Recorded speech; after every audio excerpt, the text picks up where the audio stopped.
back. What's up, guys? Welcome to Season 2, Episode 1 of the Still in the Woods podcast. We're back, and better than ever. I'm joined with Jake, Aaron, and Christian today. Hello. And we were super excited to bring you guys Season 2 of the podcast. We love doing this, and we're excited to bring you guys new stuff.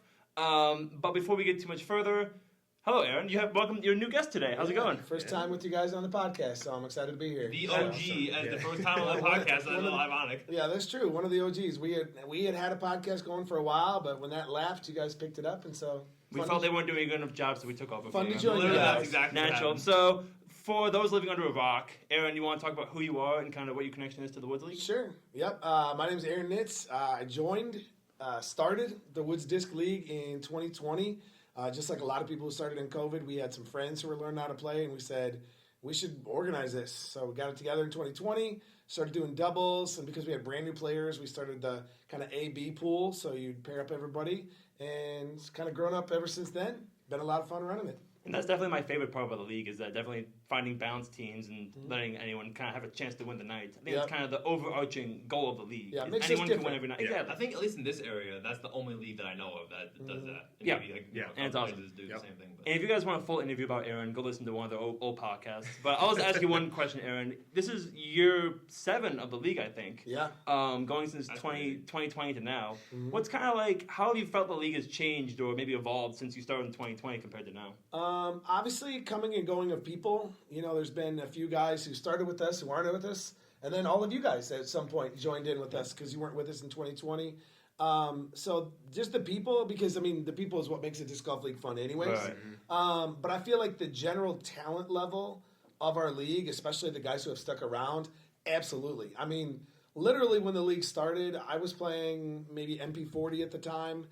We didn't have anybody hardly above AM3. Right. And now we've got a decent number of AM1 and AM2 players. Some other people, dipping their toes in the pro water. And so it's been fun to see.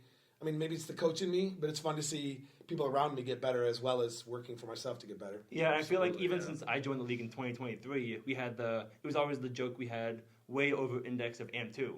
And now we've kind of seen that split up into AM1, even a couple of pros. So it's really cool to see the league get better. Jake, when did you join the league? I think it was 23. So you joined 23, so. we joined in 23. So we've been we're over half now. I think this is 4 out of 7 now we've participated in. So over half finally. Hey. So it's really cool to see how the Woods is evolving. Yeah. And we now have a new podcast for it. We're just going to do a quick off-season recap of kind of everything that's been Woods-related. The last podcast we did was the end of Summer League. So we talked about Skins Match. How long ago does that feel? Oh, man. That is forever ago. Yeah. I won't mention who got ice skunked Aaron that day. Yeah. Went home empty-handed. Yeah. So I guess one of the first things we did is after Summer League, me and Christian actually ran a brief doubles league. So that was a lot of fun. We did a lot of Wagner, Star, Veteran. Short courses that were quick to play, and we could do a little bit of glow. And then Aaron, you did a couple glow nights, right? Yep, just randomly. We kind of watched the weather in a few nights earlier in the winter, late fall. If it hit like 45 or 50, Get out, everyone. We'll probably talk about this at some point, but I think the fall and the winter probably it didn't seem like there was as many opportunities to play those glow rounds. Like literally, it was like glow time, and now it's cold. The main really nice nights hit, and then it was like the opportunities. And then and then obviously transferred into the winter, where it's literally been. I think Aaron, you were saying earlier, we were chit-chatting like one of the worst winters in a decade 20 years or so. of disc golf. It's probably been one of the worst ones as far as snow on the ground, cold temps. It's been tough to get out. Yeah, I was glad that we did those back then because I would have been really missing disc golf if we didn't hard to have find those. your disc. Yeah, it's so that's bad. true too. And then we also had the second biggest Woods tournament of the year, the Houghton Lake Classic. So Hawks did a great job running that. Technically, my name was on there, but I didn't really do anything. So, I think me and Christian were the ones at the Houghton Lake Classic here. We didn't have quite as many people this year, so maybe let's boost those numbers for this year, guys, because that's a lot of fun. We all go up north. You've been before, Yeah, Aaron. absolutely. Would love Yep. to, yeah. Always super awesome to hang out with the Easts at their place. People have done different lodgings and stuff like that. Yeah. So just a fun guys' weekend away as well as a fun tournament. And selfishly, I had a lot of fun because my first AM1 win. So they on the shortest course that I'll ever play, but it still counts. Everyone plays the same course. Dub's a dub. Hey, for all those ratings chasers, if you're good at short courses, you can get a really good rating out of it. And a forehand. I've learned that if you throw forehands, you're going to be really good. 180 for forehand, you'll be fine there. Yeah. And then after that, we go way forward in the future because, like you guys mentioned, this winter has kind of been terrible for disc golf. Hawks and Aaron, you guys just played a tournament this last weekend, didn't you? Yeah, yep. Hawks and I, and then also Sean and Tony. Yeah. And all Tony, four of us headed out to the tournament. We played Willow. It was adequate winter temperatures, but the tee pads, Doug McIntosh, shout out to him, did an awesome job. The tees were perfectly clear and dry. Hawks and I did win our divisions against nobody. Actually, Hawks beat a guy in round one. He was playing so well, he scared the competition he didn't even come back from lunch. And Yeah. then Sean and Tony played AM40. Sean just hit. He's 39, about to be 40. And they finished tied for the lead. Yeah, and nice. then Sean won in the throw-off. Birdied the first hole on a playoff. So all of us literally finished at the top of our division. So I've never played Willow before. Is it a fun course? Is it worth going and playing a tournament? I really like it. They redesigned it just last summer/fall. Yeah, okay. It used to be almost, if you played the shorts, it was almost like Houghton Lake. Oh, okay. But they've extended it, and there's added some open holes as well as some par 4s and 5s. So I really like it. It's kind of just outside of my 45-minute drive window for a casual weekday round. But good mix of holes. What's like a score that you're like happy to shoot like out there? Is it really tough? Or? I've played it in the fall in good weather, and shot my U-disc rating at 7 under from the shorts and even from the longs. Yeah. Okay, I'll change it a lot. Okay. And it was both like that 220, 225. Yeah, okay. Yeah, they definitely made it harder, but it's also I think more creative than it used to be. The lines are kind of more fair on a few holes, and they made a few par 4s that were par 3s.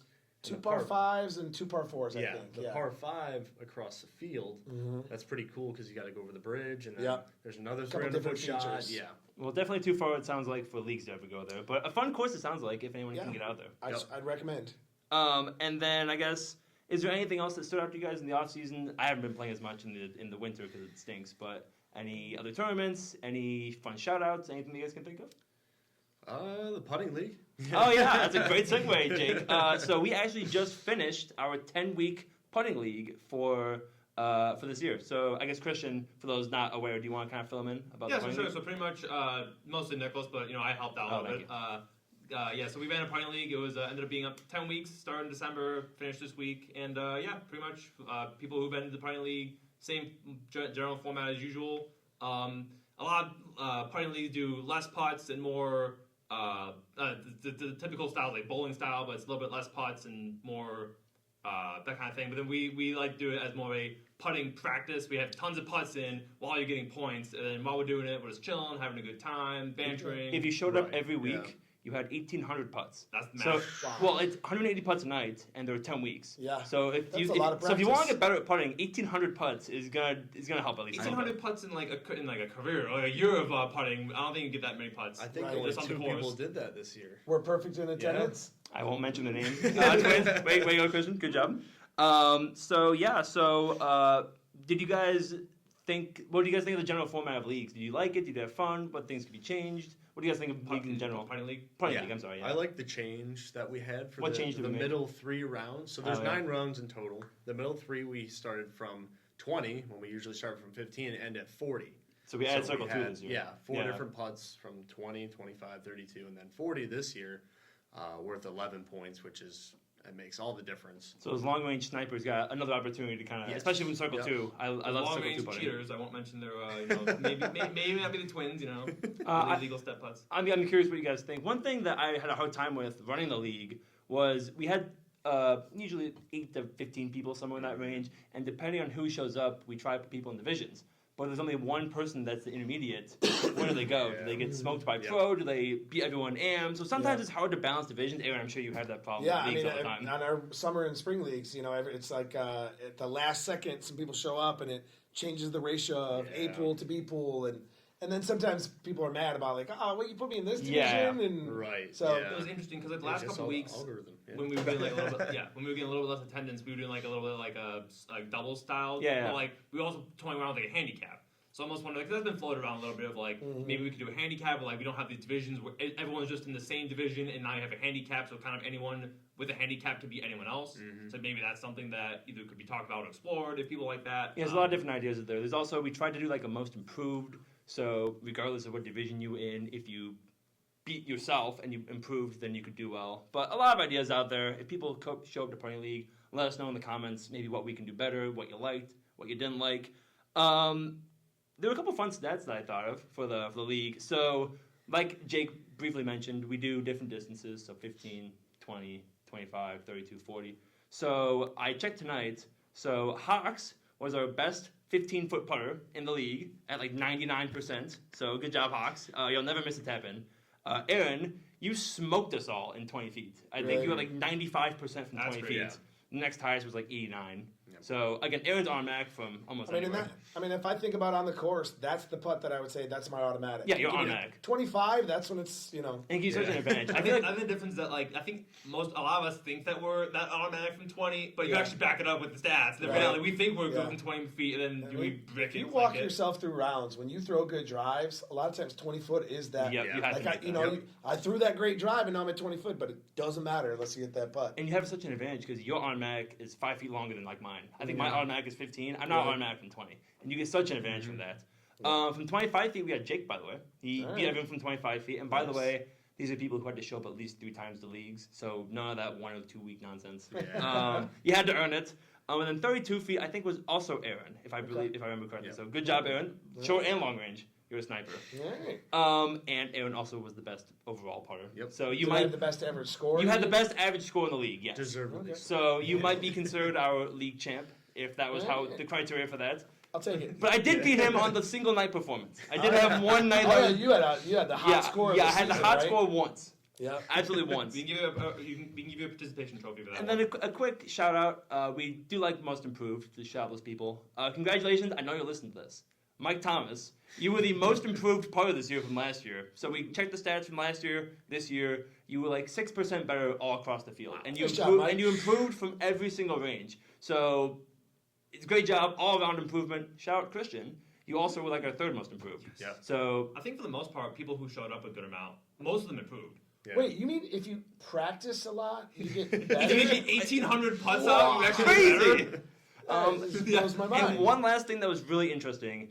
Every single person who showed up to leagues last year and this year was improved from 15 feet or the same. It's happened.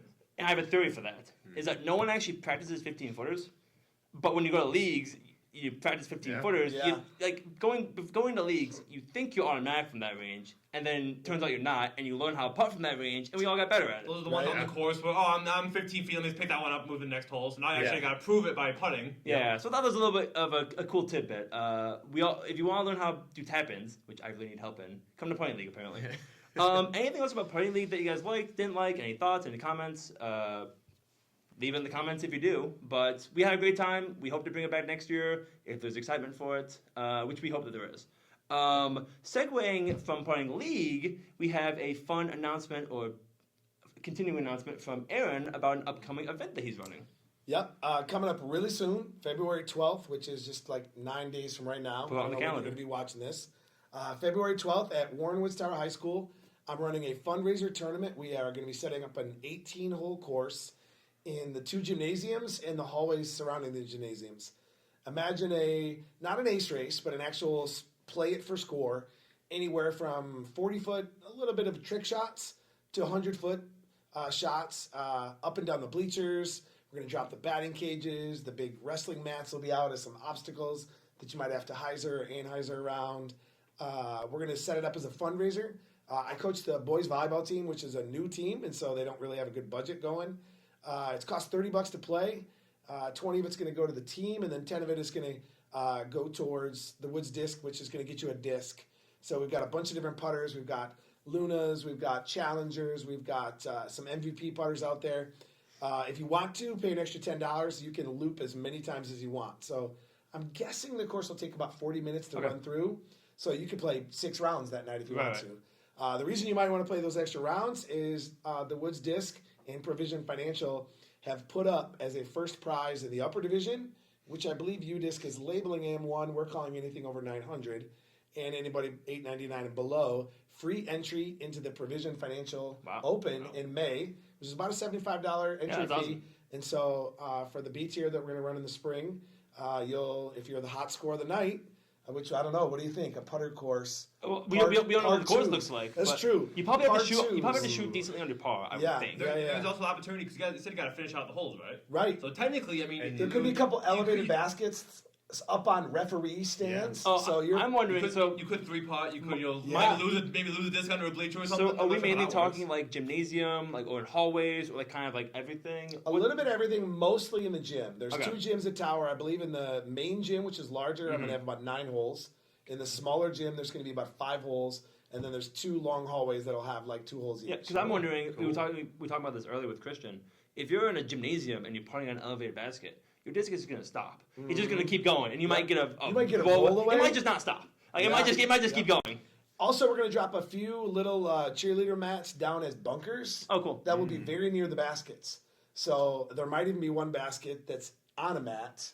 And so if you splash out, you could land in a bunker. And do those play as hazard or out of play as bounds? hazard. There won't be any out of bounds. It'll be a hazard. like so that. it's just ad. So trying to create it to be a little bit, a little bit spicier than just a bunch of 70-footers. Yeah, it's a putting tournament, but you get to keep finishing the hole. You don't just putt and then miss and pick up your discs. That's fun. And what time does it start at? So we're going to run it as a flex start from 5 p.m. start to 8 p.m. start. So essentially the event will go from 5 to 9. I didn't decide to do pre-registration on the disc golf scene, so it is just show up. So show up with some folks. We'll send you out in a 3-some to a 5-some.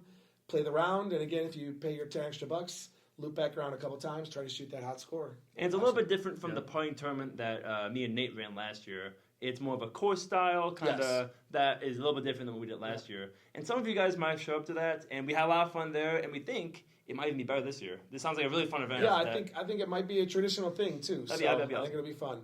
UDisc and disc golf scene, you have to choose a course on both of those formats, and it does say Veterans Park, which was geographically the closest one, but just as a quick reminder, it is at Warren Woods Tower High School. You're going to pull around the back, pull into the athletic entrance, and that's right where I'll be. And if you wanted to learn more about it, you would go to Disc Golf Scene, and it's on right there, February 12th. And where do they sign up? They're going to sign up. Actually, it's not pre-registration, so literally you're just going to show up. So if you want to find it on UDisc, on Disc Golf Scene, I believe just this week it got put out on the Southeast Michigan Facebook page for disc golf, and so hopefully that'll get word spread. We'll pull in a lot of guests. Sounds like a lot of fun. Yes. I think that anyone at this table could be a decent contender. I don't think Aaron's going to play. Well, actually, you might. I might. I think I'm going to see if Dylan will be the table guy for a while. Okay. Assistant TD. It's unsanctioned. That's right. That's right. So, you don't have to worry about the TD play. So, should be fun. Yeah, well. And there's also a clarification that you could putt with your own putter, or yes, we had originally talked about limiting you to the one that you just got, but I think a lot of people they like their putters, right? And especially if there's going to be ones where you have to hyzer like you have. Yeah. Maybe you even have a non-putter. You might throw a mid-range that you need to get to really get some hook on it or something like that. I can't wait to bring my whole bag. I can't wait to bring my whole bag and just walking around 40 feet. The different 70-footers. That would actually be hilarious if everyone just did that. Yeah. Oh my goodness. It'd be so unhinged. But anything else about the tournament or the fundraiser? No. Again, it's a fundraiser for the boys volleyball team, but I think it's just going to be a fun night too, and you have stand a chance of winning a free entry into the Preseason Financial. I think we also have it planned to where the runner-up in each division, Hawks is going to have some of the merchandise from the Woods disc there. And so I think there'll be probably like a $40 voucher, so you might come away with 2 discs, even if you're the runner-up. Nice. And like I said earlier, if you don't know or if you live under a rock, the PFO is the Woods Disc biggest tournament of the year. I don't know how long they've been running at this point. They sponsored the Spring Fling. It was the Spring Fling sponsored by Provision Financial. The Motor City Chain Gang guys. Yeah, with the Motor City Chain Gang guys. And then I think they've had 2 years where it's actually been the Provision Financial logo. Yeah, so it's an awesome tournament. Yeah, cool amenities, great big event in May. I think date is going to be I don't think there's an official date yet. Yeah, it's usually early to mid-May. So be on the lookout for that, but it's always a lot of fun, and we hope to get as big of a Woods contingency as we can. Yeah, we often do. We always do. So looking forward a little bit to the future now. We are getting ready for the spring season, which is, Aaron, you said this earlier, 4 weeks away. Yeah. Absolutely crazy. We weren't sure how many weeks away it was. I was guessing 6 or 7 weeks, and then we looked and saw that's 4 months, or 4 weeks. It feels like 4 months, but 4 weeks from now, we're ready to launch Spring League, the 2026 season. The last couple of years, we have added a week 0, which week 1 is traditionally the first Tuesday after the time changes, because that's with a 5:30 or 6 o'clock start, you pretty much need that. But people have been so itching to play and get out that we've added this week 0 event. Last year we did a cool little disc swap with some loot drops. That was so much fun. I think we're on the docket to do that again. But you can plan on March 3rd, a week 0 event. And then March 10th already is week 1. And no courses planned yet, but that will be on the lookout soon. Be on Discord. Everyone talks to Aaron all the time. Yep. So that'll be out there eventually. A lot of shorter courses we said in the beginning, just based on daylight, but... There's a 100% guarantee there will be snow. That's the winter. I think the last 2 week zeros, it's been like 30 degrees. It was so cold last year. I remember being freezing the whole time. We're wearing gloves and we're in our spring season. It did not feel very springy. A new person did have an ace last year, though. That's true. Eric Nemeth hit an ace. Yep. And I don't know if we had an ace pot for that day or not, but maybe he kept a disc. I have no idea. Oh, for Bryce. For Bryce, for the week 0. And who knows? He could have hit it with like a turbo putter or a Roby Epic or a mini. I was on his card, and I wish I remember what it was, but it was some mid-range, some like 180 foot hole. But it was a lot of fun. But after week 0, we played for this beautiful trophy, the Woods Disc Summer and Spring Trophy. Wait, Nicholas, why did you have that? Pull it out? No reason. I didn't just win the last season or anything, but he didn't bring it up, so I did. Yeah, thank you. So I won it last year, and it's actually way better value because I got to keep it for like 10 months or 8 months, the whole offseason. And Jake won the summer. The spring. How long did he keep it for? 2 weeks. 10 weeks? Yeah. 2 weeks. 10 weeks, something like that. So if you want to win the league, well, one, spring is coming up. But if you really want to keep the trophy, win the summer league. Because that is way more fun. You told me the story about this trophy, Aaron. Yep. It's a pretty cool story, right? Yep. Just kind of the little mini basket on top, the little 8-incher was given to me as a gift. Tony Lewis, who's a great woodworker, built the base, got it glued in, and we decided to have it be a traveling trophy, which means every season that the nameplate would go on there. If you zoom in on your screen, you'll see the first one is just spring season because we started the league midsummer, or I think we just called it 2020. And then after that, we decided, let's go 10 weeks of spring and 10 weeks of summer. Crown 2 champs. And yeah, it's kind of cool. Yeah, so moving into the spring season, there were definitely some storylines that I'm curious what you guys think. But one thing that I have found in the last couple, I think we've all found in a couple of years, is that for some reason we get way more people in the spring league. I think our attendance has been not quite double, but it's a ton higher in the spring. And it might just be where the earliest league starts, or people are just itching to play league golf. But it certainly makes some interesting dynamics. Yeah, well, last year we talked about if you want to win spring season, you have to show up and perform well in like weeks 1 through 4. Right. Because when we, established kind of our point system, it's how many people do you beat, and so you better show up, play your best golf. And that was actually part of the reason I think why it ended up changing is because that spring, the first 5 weeks of the season had double as many people in the second half of the year, and it was like 45 and 25 or something like that. Was our averages. I think we can all agree. I think it's more fun to beat people that are there. Yes. But I think we also are trying to find the balancing act. Everyone every week wants to matter as well. So there's been a bunch of changes. Long story short, if you do well, you're gonna score well, and you're gonna win the league. Just to confirm, do you think that's going to be the scoring format, or do you think there's going to be any changes? It sounded like most people like that. So he's talking about the algorithm that kind of changed the rate of if you won on the week with 50 people there versus a week that you won with 25 people. It actually didn't work out to be double the points. Right. There was a proration of points where you did get more points for winning on the big week. But not as many. But it wasn't extreme. Yep. Right. And it kind of makes this, it feels that every week matters. Like, I remember going to a couple courses that, for one reason or the other, not everyone could show up to. And it's fun that I can still go to that low attendance day and still have a chance to score some league points. Especially when you have to drive, an hour to get somewhere. 12 people show up, and it's like, well, that kind of. I mean, obviously they're for the vibe and stuff first and foremost, but then also it's like that's the thing that I love most about this league. You can make it as competitive as you want or as casual as you want. Yep. It depends what your play style is, but if you're competitive against everyone else, everyone's gonna have a good time either way. Yeah, at the end of the day, you are just vibing with the homies. Yeah. So it's And I've had conversations with people that are the most casual, or I'm pretty competitive about it, so I like to win. Yeah. So it's cool that we have all that. Another thing that's really cool about the spring is we kind of get to see some new players that we haven't met before. So off the top of my head, there are a bunch of new people that we got last year, but Tony and Scott, they joined the spring league. We got Mitch. Scott, a.k.a. Marshall. A.k.a. Marshall, You go by both names, Yeah. I think half the league called him Marshall, half is Scott. We'll never get that straight. Mitch showed up. Yep. We had Dane, I believe, show up at the end. There's a bunch of new people, and a lot of them stuck around, which is a lot of fun to kind of see the new face, the new discoverers who are playing in the woods. I think it's really cool. Absolutely.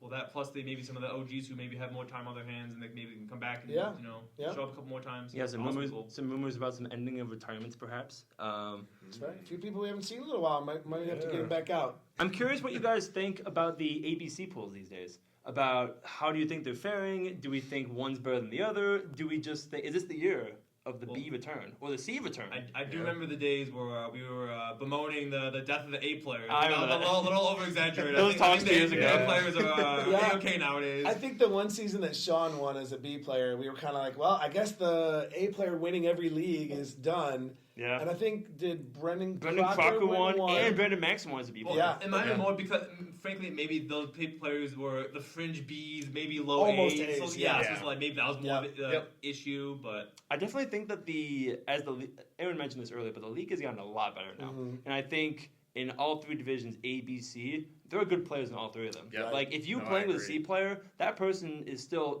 they can putt or they can throw or Right. they can really play. And 2 B players is always dangerous because they're kind of the well-rounded, I can sort of do everything, and my partner can pick me up when the other one's not playing well. So you're going to have someone contribute in some way, Yeah. some facet of the game, no matter what. Right. I think in the beginning, literally in like 2020 and 2021, everybody was like, "Oh, I want to get Aaron," because I was the only experienced A player. And now there's guys who are ahead of me, and even in the C division too, there's guys who are like almost B players.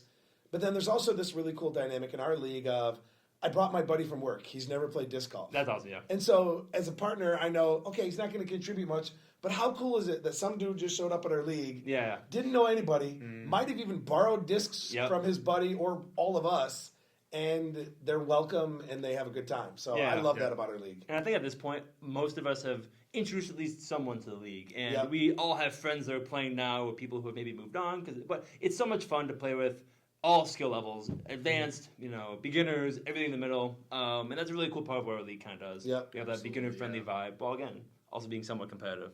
Do you guys have any players to look out for? Or players that, Other than ourselves, of course. Yes. Well, I mean, I'm going to win this year. But, like, besides... Back threw that out there. The first back-to-back. Yeah, that'd be fun. I think the player I'm picking to win this year. Okay. I don't know if this is like an underrated or somewhat rated player where they should be. I think Mike Cafferly is going to be up there. He's been up there the last 2 seasons. I think he was top 5. He was top 5 in both. Yeah. So I think this might be the season. If he stays on as a C pool player, I think he could get there. Yeah. I think he, off the tee, is a strong player. I don't think he plays enough to bump himself to B this year, so I think he'll stay at C. Yep. But when you get him, you're getting somebody that's consistent off the tee, upshot game is there. I know one of his weaknesses is the shorter, like 15, 20 footers. But if I'm the A player and with him as a C player, I'm not worried about that. Yep. And I've had mics with Mike that he really puts well. And he can carry a team from the point. Right? Yeah. You guys were partners like 5 times. I swear, I played with Mike. The second half of the year, we were tied the whole season because we kept getting paired with each other every single week. So I know Mike's game very well by this point. So I'm looking forward to it again. I actually think that Brandon Maxon, I think he's already won the league championship once, but I think he's one of the biggest grinders of the league right now. He has gotten so much better than when he started the league. I could see Brandon Maxon being one of those players that is never out of it any year. I mean, he shows up every week, every year, and is really good. Yeah. So I think he could definitely do it again. Is he on So Much Send still? I think so. I think he's on one of those like So Much Send or one of those like not retail, but apparel websites. Also Ian. I think we talked about this earlier. Ian is really good all the time. Yeah. Ian takes it seriously and shows up. I think if he shows up enough, he can take it down. His fatal flaw, though, might be the short game, where some of our courses, sometimes they let you go to. Like, he'll shoot 1,000-meter rounds at the hardest course. He'll go to Firefire and shoot 860. So it's something about some of the shorter courses. If we could play Will Bendick every week, I think Ian would win the league. Absolutely. Yeah. On that note, I was just joking with you guys before we started the podcast tonight that Dylan and Ian are always asking me, we want to play Will Bendick, we want to play Bald Mountain. Yep. But Dylan, I think, has learned the nuances of how to navigate shorter courses. I think Dylan has a chance of being one of the top A players in the league this year. Sure. Oh, no doubt. He has learned, he's throwing more forehand, which as a lefty is even more important. Yeah, absolutely. And he's learned to find the joy in the 220-foot hole of parking it or shot shaping something instead of just uncorking a 480-foot shot all the time, that's what he just used to love. I'm trying to say this as a compliment, but I've always thought of Aaron as the exact opposite player of that. If I step up to a 220-foot hole, I always know Aaron's going to birdie it. And so in our league, there's a huge emphasis. I'm not trying to say you throw short, but you're good at throwing putters, you're good at touchy shots. Shot shape and all that stuff. And on the courses that we play, that's such a valuable skill that and you putt so well, is that it'll keep you in contention any single week. I think that Dane is also another one. I think Dane showed up the last year. He I think sticks with he was it. in there. Well, Yep. I think he showed up the last 12. So I think the last 2 or 3 weeks of the spring, and then every week in the summer he was. Oh there. yeah. So he was sold out. If he sticks with it, then Yeah. Mhm. Do you remember the first week he showed up? He showed up with a lunch cooler. Did he actually?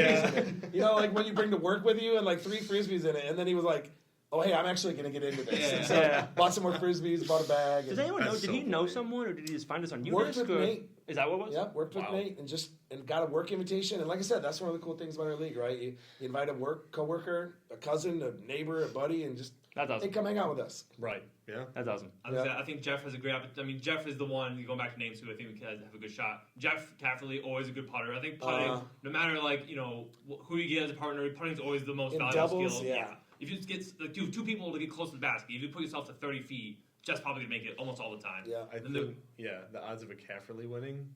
There are 3 of them now. yeah. There are 3 of them. I think Jeff will probably stay in the B pool, but Yeah, I his think so. putting prowess and he's getting his forehand is coming along. Yep. Just a very He's developing as an consistent overall player. player. Yeah. Yep, absolutely. Then I've also heard some rumors that we might have a Steve Bailey showing up. He's been Oh. around. He's been on a putting tear and I was putting. gonna say, league, so- he's been literally every week in putting league. He got better and better, and he was one of the most consistent guys to go to the putting league. So the rumors that he may or may not show up a little more this year. So looking forward to what he can do this year. Absolutely. Over under 1.5 aces this year, in both seasons combined. Spring plus summer. In spring summer. So how many did we have last year? So Jake hit one. Did Yeah. anyone hit an ace in the summer last year? When did Nick hit his ace? Was that 2 years ago? That was 2 years Because ago. he hit it at Stoney. I never hit one this league. I don't think What's I ever will. funny is the first 3 years of existence we had 0 aces. Did we really? And I think I was literally the one that broke it. Cause I remember someone was like, "We haven't hit a league in ace in forever." I was like, Riverbend's 14. Riverbend, yeah. And then I was like, I felt kind of bad because And that was the biggest payout we've ever had. It was like $320 $320 or It something. was Yeah. it was AMCTP holes. Yeah. Like I just Do a tree. I did feel kind of bad because I was like, Yeah. Zach Pestis got an hiding point ace. bed Nick's there. got an ace. Jake's got an ace. There's been a few other ones. So you guys are going over I'll say 1.5 under. aces? I think over. I Yeah. had one at Spindler too. 2 Last years year? ago. Oh, 2 years ago. Yeah. Oh, I was with you that day. Yeah. I remember that. Yeah. Not including week 0 because that you can. At the Rise, short one, yeah. Yeah. I'll say under. I don't want to be a pessimist. I'm going to go over. I'm going to say we're going to get 1 at Stoney and 1 at Still. Wow, you're going specific. Ooh. and 1. Well, we got Nick was at Stoney and 1 at. I don't want to see Riverbends. We'll go veteran Okay. if we play veteran. I don't know Yeah. what we're doing. Ooh. And last question about League Primer. What is your favorite course that we play during leagues? Ooh. You can pick a couple if you can't pick one, but One of the more consistent ones is one that we have gone to at some point. that we've gone Either to. way. Stony Blues. Stony Blues. Yeah. I like Stony Greens. I think the little more technical Stony They Greens. just need the baskets. The baskets stink. The baskets stink, but Stony Blue has a little bit too many tweener holes I get for it, someone that yeah. doesn't throw Yep. really As far. frustrating as the baskets are, I'm kind of like, okay, so long as I can have fun with the shaping the lines, if they get it spit out, so be it. Like, it's gonna suck. But, like, I'd rather Blues just had enjoy the rest better of the course. shorts on a few of the holes. I feel like it'd be more friendly toward both. Just Yeah. because some of the holes only have one tee pad. It's You like can compromise with the 450 around the foot par outside three. line. Yeah, around the outside. But yeah, my answer is Stony Green because I don't play that course a ton, and it's a lot of fun and technical and some fun shots. Yep. So, what about you guys? I mean, we don't really go there that often. No, I guess we've gone there every year for the most part. Addison. Addy's fun. I think since I've great been there, course. they cleaned it up a ton. And look, the last time we went, whenever that was in the summer, it looked so nice. It was so cleaned up. You could actually see a lot more of the Yeah. baskets that you otherwise couldn't before. So Everyone likes every course. So. I do. I mean, what's weird, I like even a lot of the shorter courses, partly because short game is really strength of mine. Yeah. But I would say probably Stony Green because it's a great mix of some of the longer holes, Yeah. as well as there's a lot in the sub 300 that For sure. many players can birdie. So for our league, it's kind of cool to know even your B or C player can birdie that hole. That's Everyone's 240 competitive. or whatever. So since we're a fan of hot takes on this, Uh-oh. podcast, Uh-oh. what's our least favorite course we played on the league? I have a feeling all three of you are going to say Riverbends. No, no, and then- I actually I have a different answer. Yeah. I had 2 answers, but that means I hate 2 courses, which is not a good thing. I think Riverbends is actually a fun course sometimes on the lines. Some of the lines are fun at Riverbends. It's just overgrown and it's tough to play Yeah. sometimes. When it's not swampy or mosquito-y. Right. Yeah, so I think there are actually some fun times. Technically, Riverbends is best in the fall, and we're Yeah. not playing. We're not in playing the it, fall. yep. So I'll give you a different answer. I think Spindler is my answer. I think whenever I show up to Spindler, it's just not the best looking course. It's just kind of like generic. It's not bad. It's just I think it has tee pad problems. Some of them are like Yes. swampy Yep. and mushy. Yeah, the sand is worn out, and so they're all. And for some figured out. reason, it's just in the open. So Yeah. it just always feels windy. Every single time you feel all of the wind, no matter what. Even if it's like a 5-mile-per-hour wind, you always feel something. So I think Spindler's my answer for Well, that the question. last time they put in tee pads, they had a fundraiser. So let's do that again.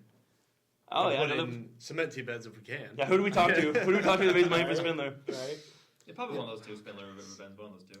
Yeah. It was. I mean, it's the longest, toughest course on the east side. Yeah. Like if you look Spindlers? at Bryce, Spindler, Yeah. Veterans, Gasquire. like Shady it's side, got a little bit of teeth to it, but I agree with you. It has a lot of the negative aspects of City Park, right? Yeah. Like just wide open and. Did we play the Hill Hole last year? Did we yeah. do 24? Yeah, Okay. we So did. that's a good highlight on the course. Yeah. Going down hills, I think everyone loves throwing down hills. We played those holes because I remember. I'm pretty sure that was the longest league night I've ever been to. I think we played the whole course, the whole thing, and I think we had a slow night. Yeah. I think we played it 3 times. I think we Did we? played it once in the spring season, 18. That was 18. And then we played it once in the summer season, 24. And then we played that beast layout one time as well. Oh, yeah. I remember maybe that. a 3. I actually just kind of like the beast layout. That's Yeah, actually that a cool mix. Yeah. I mean, when you have limited courses to choose from and you change the format or the layout, it's always interesting, right? Yeah, Maybe yeah. not all the time, but different look. And just an idea for week 0, Bryce also has a beast layout. Yeah. Does it really? Yep. The throwing prize out there, behemoth. yeah. Are you just throwing over baskets all the time, or how does that even work? There's some combo holes. Yeah, okay. Yeah. Par 4, par Prize 5s, behemoth changes from 24 into 18, just like Spindler does. Interesting. Yep. And then last course-related question. What is one course that you wish we could play more, but don't, either for it's too far, or it just takes too long? And let's not go like Northern Michigan. Let's say like generally in our area. Within like So I'll start. I wish that we could play Kensington Green more often. Oh, yeah. I love Kensington. I think if I could choose a home course in this area, I would choose the Kensington property because it's 3 awesome courses and it's a lot of fun. It's just, it doesn't make sense. Most people are out east. Yeah. That goes out west with the highway construction. It doesn't make sense. Yeah. But it would be a lot of fun if we could actually play there more often. I love that course. No, I agree. I think my pick would be Seymour Lake. Ooh, Seymour's fun. Good one, too. It's a little out of the way. Obviously, it's in Oxford, so it's a little more north, but it's not like Lapeer area or anything like that. It's really cool. It's got several different tee pads, baskets, layouts. You can do anything you could think of there. I've played it like 3 times. It's always been fun. Yeah. Every time it's fun. Yeah. that was one of Nolan's worst takes, where he said there were too many options. Sorry, Nolan. They said there were too many options and too many tee pads, and never got. It was like he was overwhelmed with options. And The course wasn't good because there were too many options. There were too many It options. was his worst. He was like probably like an 18-year-old, Did he 19-year-old. throw to a basket, like the wrong one? Maybe. Ask He was him. overwhelmed. Maybe he got confused and like he didn't know go here or there, which I can get that. But like having too many options is never a bad thing. That sounds like the most Gen Z answer I've ever heard. Yeah. do you guys have any courses that you guys like, or just similar to what we said? You mentioned Addy earlier. Like for a lot of us, Addy is 45-ish. It's just outside that range. We do hit it once. That's our usually. destination course. If we choose one, that's what we've been doing too. Yep. I really like that one, and I'd love it to be closer and easier. to hit. Yeah. I'm not sure if this is like the best course or anything like that. I think Cass. I think like it's like one of those like OG courses like been around forever. Like Woodsy, short. Even like some of the pro like Ulibarri we talked about, like these like long-standing leagues at Cass has been there forever. I think it'd also be like there's enough like shorter stuff that's like pretty good for a lot of our league to like embrace and be a solid course. Right. Big fun downhill shot. Hole 3 is always fun. So yeah, I think Cass is Good variety. Yeah, for sure. Before we sign out real quick, Aaron, do you want to give a shout out or tell the people about what's coming up for the Woods merch coming up? Yeah, yep. So as spring season's about to kick off, we're going to be opening an online league store. We did it 3 years ago, and we're going to reopen it back up. It's going to be basically any kind of shirt you can think of. You'll have choices by color, what the material is going to be made out of, long sleeve, short sleeve, hoodies, tees, all that kind of stuff, as well as a few other items. There's been a lot of ask for baseball hats and even towels with our logo on it. We're going to stick with our basic logo because we have such a variety of colors. We'll have anywhere from Nike stuff that's a little bit more expensive to some of the off-brand stuff, even like the off-brand like Dry Fit or Tech Fit, whatever you want to call it. So there'll be links to that on our Discord channel, and probably the next time this podcast goes out, it'll be on there. I'd like to leave the store open for about a month. We'll probably open it about 2 weeks before season starts, and then about 2 weeks after season starts. So you'll have a whole month. It'll be, you order it, it gets shipped right to your house, and it'll be cool to be out on the course repping the Woods Disc. Yeah, I don't have enough wood stuff, so I'm really excited for a hoodie, and I think I'm excited for a baseball cap. I think those are the 2 things that I might be really excited about. So to be clear, for people who don't know, the logo that you mentioned, is that just the circle logo, or what is that looking like? Good question. So it's going to be the circle logo. Like we've had some cool stuff, like some one time, like a jersey or a certain shirt like this. So most of you have seen the small logo that's about this big on some of our shirts before. If it's on a t-shirt, long sleeve or short sleeve, it'll be on the chest, about as big as a baseball. If it's on a hoodie, it'll be a little bit bigger, centered on the chest. On the baseball hat, we'll have to figure that out. I'm meeting with my merch guy this Friday, and so we'll lock in the team store, and you'll get a sneak peek of it pretty soon. Nice. Awesome. I mean, yeah, so if you guys want anything Woods related, definitely check that out. We'll have links and all that stuff. But that's it for the first episode of Season 2. Aaron, thanks a lot for being here. I'm sure the people have been asking for the OG member of the Woods forever. Christian, Jake, as always, we are super excited to bring you guys more podcast material. We like doing this. We hope you listen to it. We hope you guys have fun with this. Please leave comments or likes and all that stuff in the comments below about what we can do better, what you like, what you don't like. And we'll be looking forward to bringing some games back, I think. Absolutely. I think some people like the games that we do. Yeah. We'll mix up a little bit this year. I think for the next one, you can look forward to the schedule for the spring season. We'll intro that. We'll look into whatever week 0 looks like, if that's Rise or a different local course like that. And then we'll bring back some games, and then we'll get whoever you guys want for the podcast, really. Nicholas every week. Yes. Yes. Yeah. No, we'll have the usuals, and then we'll bring a guest or two on, depending on scores or popularity at the time. Yeah. Exactly. Great. So thanks a lot, guys, as always. And until next time, we'll see you next time.